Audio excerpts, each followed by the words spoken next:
We Harry Game Lords have played Hamlet the Deluxe Edition from Mighty Boards. What did we think? Let's go!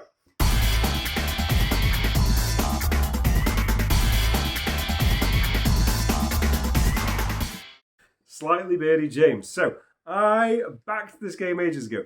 I was very excited about it because I really was drawn in by the whole premise of this game. This game is about building a hamlet together, and it reminded me of, I don't know if you've ever played it, Dave's probably played it, Settlers, old game on the PC. I don't mean Catan, I mean the game with the little people and they move these things around, and then suddenly your villages kind of got this kind of chain of kind of commerce and growth, and you expand and explore and all that kind of stuff.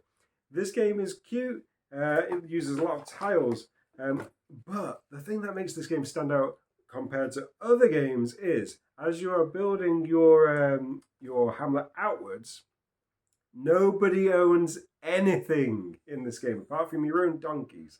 So, for example, Dave goes to work down at the mines. He produces some coal, which is very nice. It's on the floor. And Dave's coal sits there at the coal mines. Dave gets paid for it. And then Pete comes along and he uses Dave's coal, which was never Dave's coal, to build something else. And then eventually we're all working together to build this church. So here's part of the church. Here's another part of the church. Glory. We're all building the church here. Is this a very Christian game, building a church together? Not the way we played it. not the way we played it. So the game ends when the church is complete, but along the way there are so many ways to make points.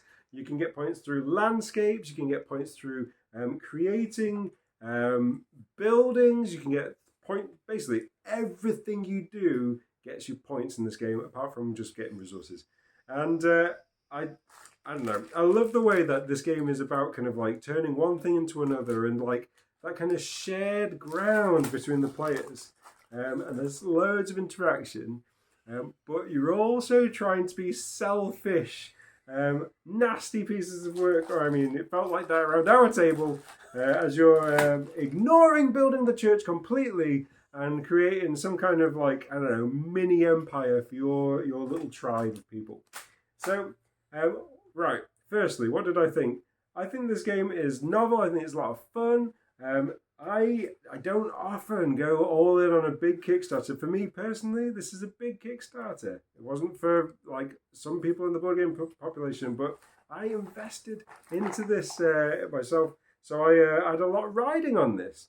I think I've actually enjoyed it quite a lot. Now, I really like the way that they've done so much to kind of turn this into a great little production. So the insert there comes with kind of like a cardboard thing that you pop out and build. The church is a very interesting one. A lot of contention around the internet for this because as you're building it, sometimes people's churches have popped out a bit. The thing that I'd like to add to this review is kind of a little bit of a mini review about Mighty Boards, because following their Kickstarter campaign has been really interesting, because since they've fulfilled everything, I mean almost, Canada's not got theirs yet, I think they might have, they have come out to say that the church has been misprinted, they want to improve it, they want to make it better, and as the time of this review, they've said that they are going to, for the original backers, create a new church which is smaller, free, and they're even looking to make it, I guess, upgraded components. So I'm just really impressed by them as a kind of a publishing company. Anyway, I've spoken really fast. This game's got solo mode, which I would say isn't as good as the multiplayer, but it does work. And I really enjoy the way this kind of, especially when you've got multiple players influencing the town together, the hamlet together. It's got a great interaction. It's got a really interesting dynamic of shared resources as well, which I've enjoyed as well. So yeah, I enjoyed this game. And I think that some people could enjoy it as well. Bearded Lady here, and what did I think to Hamlet? Well, first of all, I'm going to talk about the artwork. Look at that beautiful box there. Look at the artwork on that beautiful box. Wonderful. And then on the tiles, the actual playing pieces themselves, the artwork is absolutely stunning. Love it. There's loads of little details going on. in each of the tiles. The tiles are different shapes, so you're not going to have a nice Carcassonne feel at the end of it. There will be some different gaps going on, which at first I was a bit like, not sure about. But as it went on, didn't really care. It just looked good, what was being created. And first of all, at first it felt like there wasn't going to be that many tiles. The tiles are placed into this sac à magique. But as new parts are kind of like achieved and unlocked, loads more tiles are added into that bag, which felt brilliant. There was loads of different locations that come out throughout the game, which is great. Look at that, they're awesome little cows off to be milked. These locations were great as well, with sort of special abilities that could be on there for the person who played them out. So certain locations, you get paid when somebody else uses your location. Nice, like that a lot.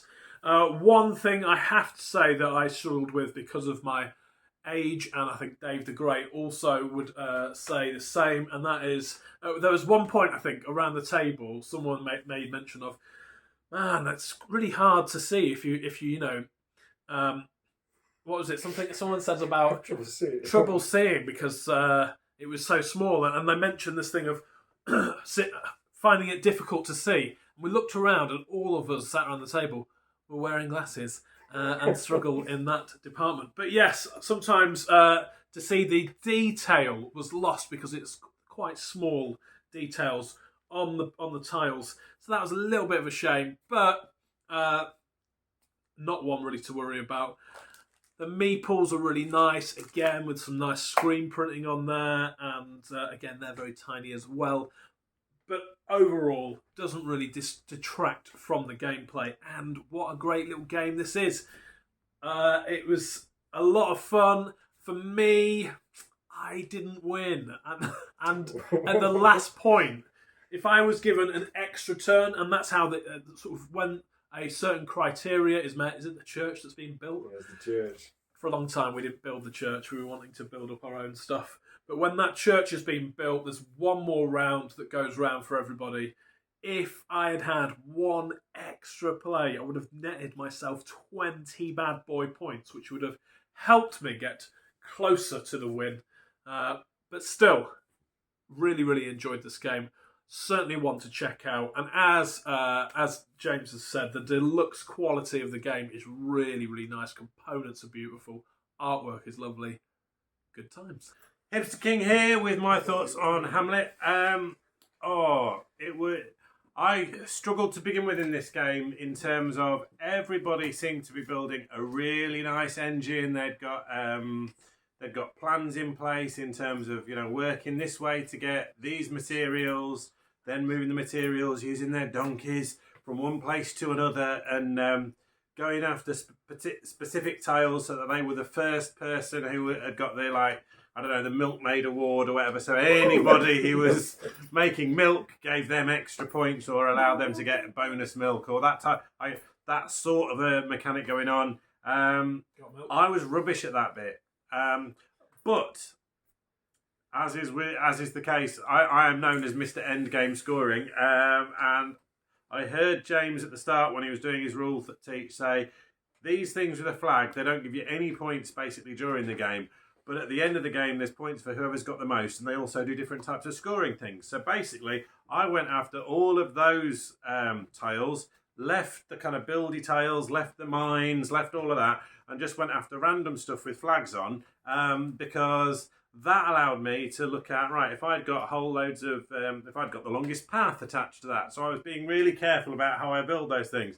If I was next to the most forest, so I put lots of forest bits around. If this was close to some rocks, so I put it all close to rocks. I absolutely aced that bit of the scoring. I really struggled with getting the engine building going, and that's what everybody else was doing, but I was just kind of not really helping them get stuff, not really helping myself get stuff, just building my end game scores. I think in another game that would have probably been stopped by other players, but in the first game I was the only person going after that strategy, and that kind of worked for me. I loved the fact that you could play lots of different strategies in this game. We all were doing slightly different things. Loved the the way that you had to, if you created resources and you'd kind of cap them off for yourself, but somebody else could use them before you, which happened for me. I was set up. I'd got 2 pieces of the church pretty much ready to build. All I needed were these couple of extra bits of cash. Dave was sat before me in turn order, and basically every time I was ready to build a piece of the church, Dave would build the bit that I was building, which was mildly frustrating, but very Dave. Classic Dave moves. But in a change from the normal, I managed to beat Dave for once, only by 2 points, but that was for. I'm just emphasising the 2 by doing it twice. Really enjoyed it. Lovely game, and go after the little flags if nobody else is, because that can change the game. Hi, Dave the Grey. Now, I do love, as people that have watched these videos before, check them out down there, I do love a meeple. And these come with teeny tiny donkey meeples, which are really cool, but very, very small. But really cool meeples. This is one of those slightly hard to get your head around games where you're all competing against each other, but using the same stuff and doing stuff cooperatively. Sharing? What is this? So I think for the first few rounds, after we went, hang on a minute, I've just dug all of that coal up, but I don't get to. Pete now gets to use my coal. What fresh hell is this? Sorry, Dave. Our coal. So we then had, after that sudden realisation, we then had a couple of rounds where basically nobody was really creating anything because we didn't want to put all the effort into creating stuff and then other people using it. And then we figured out that actually if you create it and they use it, you can actually use them to get you points. And then we started trying to be more strategic in what we created. And it was actually a really cool game. Also, took us a while to get our heads, or my old grizzled grey head. Yeah. You can't just take stuff from over there and put it over there. You need donkeys or people to string along from where it's coming from to where it's going. So you can't just go, I've got loads of stuff, I'm just going to use that, like you can in some games. You have to have a little string of packed donkeys. You can get more, so there was a sudden rush, and I think this is where Pete slipped up. I don't think he had any donkeys for like ages, whereas what I learned a long time ago, in about 1897, I think, was that if there's an opportunity to get more meeples or more donkeys, get them early because they're more useful. You get much more use from them. So I did quite well in the getting stuff. Built the most church. Who did all the church building? Dave. It was me. The atheist. Also, one of my few joys in life is upsetting Pete, and any possible opportunity to sneak in and do something just before Pete wants to do it, grab it with both hands. I might not have long left. Take any opportunity. And I also got more points than James, who's played the game before and owns the game, and me and Pete butchered him. So, although Pete just snuck in with his normal, oh yes, I'm 47 points behind, but end of game scoring, I've got that and that and that and that and that and that and that and that and that and that, and I win. He just managed to put me to the post, but I beat the owner of the game, who had played the game several times, and for me, that is a win. The only thing I would say, though, is it is very small for old people. So the words are very tiny. The meeples are also very tiny. What you really, really want, this is quite a bijou box for quite a big game. What this is crying out for, to be honest, is being reprinted at probably 50% bigger.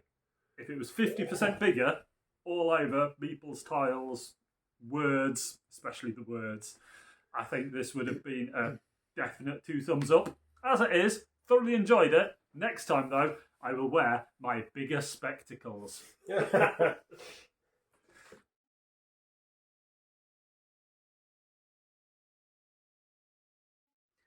Tonight, we hairy game lads have been playing. Wait, it's not tonight.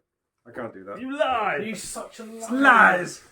Do you need me to lie for you, James? No, I'm no, quite no. happy to lie, aren't I? It's like we've been playing We've been playing. One night, a a night. night. At some point, we might have. We hairy game lads have been playing Hamlet, the Deluxe Edition. What did we think? Let's go! Right, When you where's say the we've camera? been playing, I think you meant we played. We played. If we're going to be telling the truth, Yeah, James, stop lying to the people online. Lies on the internet. No, I never. We've played Hamlet, the Deluxe Edition. Who's played it? who's played? Oh my goodness, okay.